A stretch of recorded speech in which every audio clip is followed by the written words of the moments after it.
Well, and you're in a very unique position to be able to tell us about the differences in Susie Gibson and, say, Liberty, which you attended later. At a very young age, take it 15 years old, my eyes were seeing things that I immediately saw the difference. I transferred by freedom of choice at the end of the 9th grade, and I went to Liberty High School at the beginning of my 10th year. The very first notable difference was sports and academics. There were vast differences. While at Susie Gibson, I remember clearly those of us in sports had to report, or were asked to report early in the summer, late in the summer, somewhere around the 1st of August or late July at times, and we would find that there was used equipment that was brought to Susie Gibson and just simply thrown into the gym for us to use for our sports programs. We also used our own pocket money to buy some of the necessary repair items. As an example, football, you were required to usually have a mouthpiece, athletic supporter. Well, our individual athletes purchased those out of their own pockets. When I went to Liberty and decided to go out and just, you know, that first semester, the coach allowed me to come out and get acquainted with the team. I was immediately introduced to two young guys at school who were their trainers. Liberty High School had washing and drying machines to wash practice clothing, uniforms, and game uniforms. We washed our own uniforms at home at Susie Gibson. If you needed a cleat to repair a shoe, you went to the sporting goods store and bought that yourself. So definitely a difference in allocation of money and expenditures towards the sports equipment. The next thing I probably noticed more than anything else was the fact that Liberty had practice uniforms, and we were using makeshift practice uniforms, and we did have game uniforms with the school colors, but very different in the way that we, of course, managed that. Certain specialized equipment such as neck braces and pads, once again, we had to go buy that independently. I look back with a little bit of irony about the fact that we were told to invest in our own equipment, but we were directed to the local sporting goods store, the Goods, and told to buy all of our equipment there. So it's like kind of a windfall of profit coming his way. At Liberty, I bought nothing. Everything was anything I needed, I simply put the request into the coach and got it. Aside from sports and that difference, when I arrived at Liberty in the 10th grade, my first semester, of course, we were purchasing books, just as we always had done in the black schools. The difference was my parents paid money for books, and of course I also had my own money that I paid for books. I never received a new textbook until I went to Liberty High School. Susie Gibson and the elementary schools were receiving outdated old books from the white schools. Many of them were no longer being used, so I guess the question begs itself, why were we paying for them?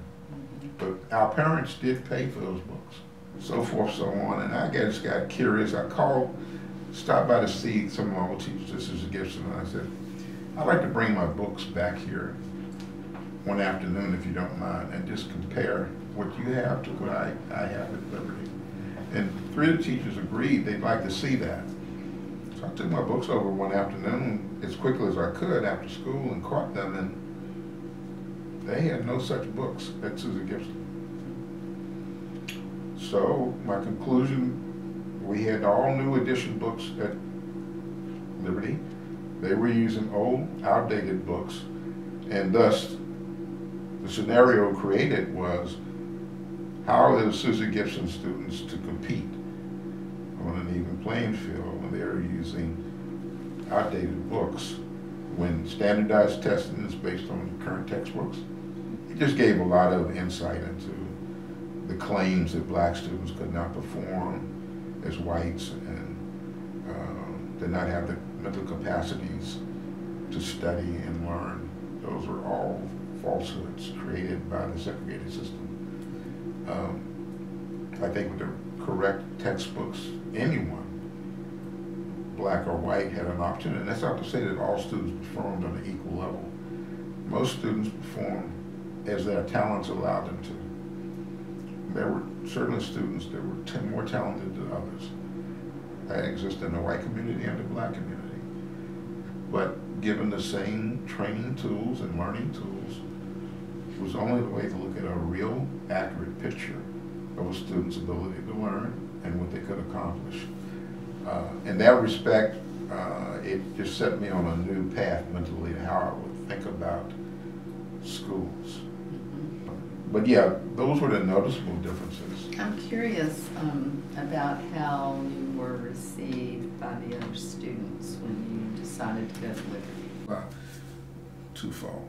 There were some stares, obviously, but bear in mind there were other black students already there who had been there, and so a African American face was not strange to them, just not very many of us. And then it depended on where you were in the school system of classes. I started out, and at the time of my going to Liberty, which was 1967,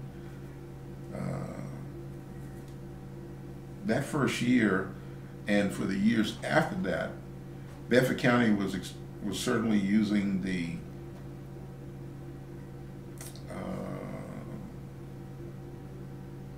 sort of the 3 levels of learning, tracked learning, if you've heard that. Track 1, 2, and 3, you probably would remember that. I was at Liberty then. And you know, it was the sort of the low or expectations for students on track 1, but average students on track 2, and the exceptional students in academics would be on track 3. I went in on track 2. That's where they placed me. My expectation was not to be in track 3 when I first went there, but my homeroom teacher, as well as all of my other teachers, agreed that I was on the wrong track. So at mid-year, second semester of that first year, they moved me to track 3. I did talk to other students that were in some of the other tracks, and I found out that quite a few of the black students were on track 3. They were already there, and were doing relatively well in the school. Now, there were a few exceptions to the reception, but those were, I think, when I was in the track 3 classes, I didn't really receive a lot of negative reception. Most students were there to learn. I got acquainted with quite a few other students there, sharing in classroom activities and things like that. I did not find resistance. There were exceptions, but they were really outside the classroom, with students that would endeavor to just be in mischief. I probably found more reception issues with teachers. Oh, how so? I could distinctly tell you that there were some teachers who did not like the idea of teaching a black kid. I do remember some of the unique experiences, and one in particular because at the conclusion of it all, I could physically just not accept what was happening in the classroom. And I actually, at the end of the day, went into the principal's office and told Mr. Lee that I needed to talk to him.